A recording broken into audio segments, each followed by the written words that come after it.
मारी सोचता है कि 9 लोगों से विरोध करने वाले का कभी कल्याण नहीं होता, उसका विनाश हो जाता है। नंबर 1, जिसके हाथ में शस्त्र हो उसके सामने विरोध करोगे, तलवार चला देगा, सिर अलग धड़ अलग हो जाएगा, उससे विरोध मत करो।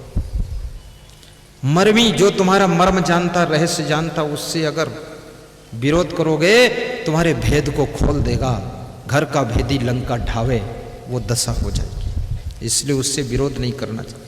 प्रभु सठ धनी, जो तुम्हारे प्रभु हैं, भगवान हैं, इष्ट देव हैं, उनसे विरोध करोगे तुम्हारा कल्याण नहीं होगा। सठ दुष्ट से विरोध करोगे तुम्हारे खेत में आग लगा देगा, घर में आग लगा देगा। दुष्ट तो दुष्ट है, उससे विरोध नहीं करना चाहिए, समता से अलग हो जाना चाहिए। सठ धनी, धनवान से विरोध करोगे 20 लाख की सुपारी देगा, तुम फाइनल हो जाओगे, इसलिए उससे भी विरोध मत करो, गम खा लो। सठ धनी, वैद्य यानी डॉक्टर से विरोध करोगे, एक इंजेक्शन ऐसा मार देगा तुम्हारा फाइनल कम हो जाएगा।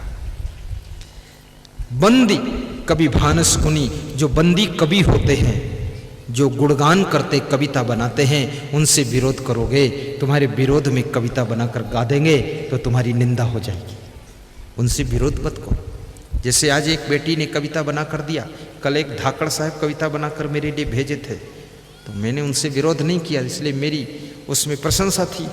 अब कुछ उनको उल्टा लग जाता तो कुछ बोल देते कविता में। वेद्यबंद कवि भानस गुनी, और भानस माने भंडारी, भोजन बनाने वाला, रसोइया, जो भोजन बनाकर खिलाता उससे विरोध मत करना, अन्यथा एक चुटकी पॉइजन डाल देगा, तुम्हारा राम राम सत्य हो जाएगा। भानस गुनी और गुणवान व्यक्ति से विरोध मत करो, क्योंकि गुणवान अगर तुम्हारे साथ में नहीं रहेगा तो तुम्हारा विकास रुक जाएगा। गुणवान लोगों को जोड़ो, गुणज्ञ के साथ रहो।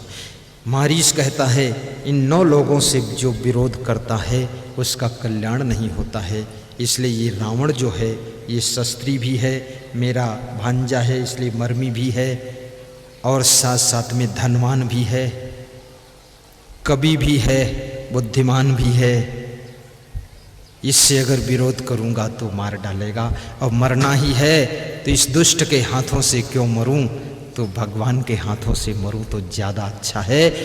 तो मारीस सोने का मृग बनने को तैयार हो जाता है और राम के हाथों से मारा जाता है। 9 से विरोध मत करो। तब मारीच हृदय अनुमाना, न महि विरोधे नहीं कल्याणा।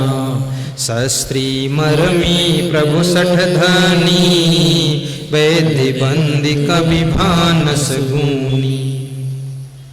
अब एक तीसरा प्रश्न था, वह कौन सा गृहस्थ आश्रम है जिसे धन्य कहा जाता है और जिसमें सदैव आनंद ही आनंद रहता है? ये चाणक्य से पूछा गया। 2 मिनट में इसका जवाब देता हूँ। चाणक्य ने श्लोक कहा है, सानंदम सदनम सुधा सुधिया कांता प्रिया लापनी इच्छा पूर्ति धनम सोयोषित रति स्वाज्ञा परा सेवका। आतिथ्यम शिव पूजनम प्रतिदिनम मिष्ठान्न पानम गृहे साधो संगम उपास्ते चा सततम धन्यो गृहस्थाश्रम। सानंदम सदनम, वह गृहस्थाश्रम धन्य है जिस घर में सुबह से लेकर शाम तक आनंद ही आनंद रहता है, कलह कलेश नहीं रहता है। नंबर 2, सुधा सुधिया, जिस गृहस्थ के घर में लड़के बुद्धिमान हैं, समझदार हैं, होशियार हैं, उस घर में आनंद भी रहता है और वह घर धन्य हो जाता है। कांता प्रिया लापनी, जिस घर की स्त्रियां प्रिय शब्दों में बात करती हैं, मधुर बोलती हैं, नाराज नहीं होती है, वह घर आनंद से भरा रहता है, उस गृहस्थाश्रम को धन्य कहते हैं। इच्छा पूर्ति धनम, आवश्यकताओं को पूर्ण करने भर का जिस घर में धन भी है वह घर धन्य होता है और वहीं आनंद निवास करता है। सुयोषित रति, जिस घर में पति का प्रेम अपनी पत्नी से होता है, पत्नी को धोखा नहीं देता है, उस घर में आनंद रहता है, उस गृहस्थाश्रम को धन्य कहा जाता है। स्वाज्ञापरा सेवका, जिस घर के कार्य करने वाले बेटा बेटी सभी घर मालिक के आज्ञाकारी होते हैं, उस घर में सदैव आनंद ही आनंद रहता है। मैं उत्तर प्रदेश में बाराबंकी के सांसद कमला रावत के यहाँ गया था पदरौनी, तो उनका परिवार मिलने आया, 5 मिनट मिला, महिलाओं ने कहा गुरुदेव अब मैं चलूं?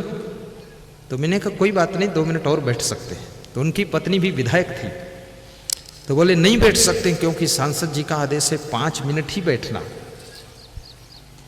हम लोग उनका आदेश बहुत मानते हैं। तो वो चले गए। फिर उनके भाई लोग आए, भाई लोग मिले, 5 मिनट बाद बोले गुरुदेव चलूं? तो हमने कहा क्यों, बैठो।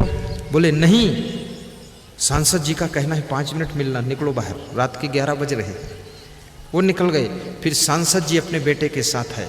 बोले गुरुदेव ये ऐसा घर है जहां पर मेरे आदेश, मेरी आज्ञा का इंतजार मेरे भाई, मेरी पत्नी, मेरा बेटा, मेरी बहुएं सब करते रहते हैं। और मैं वो व्यक्ति हूं जो मजदूरी करने जाता था लोगों के खेतों में, मैं वो व्यक्ति हूं जो साइकिल पर चलता था, आज मैं सांसद बन करके हवाई जहाज में उड़ता हूं। ये मेरे घर की सुमत ने इतना मुझे आगे बढ़ाया। जिस घर में घर मालिक की आज्ञा का लोग पालन करते, उस घर में सुख आनंद रहता है। जिस घर में अतिथि का सत्कार होता है, त्योहार और पर्व के दिन मिष्ठान्न पकवान बनते हैं, सब प्रेम से मिल बांट कर खाते हैं, उस घर में सुख शांति और आनंद रहता है। और जिस घर में साधुओं की संगत की जाती है, संतों का प्रवचन सुना जाता है, महात्माओं का संदेश सुना जाता है, और जिस घर में संतों का ध्यान किया जाता है, वह घर धन्य होता है, वह गृहस्थ आश्रम आनंद से भरा रहता है। आपका घर धन्य हो, आपके घर में सदैव आनंद हो, ऐसी मेरी शुभ कामना है, ऐसा मैं आशीर्वाद देता हूं।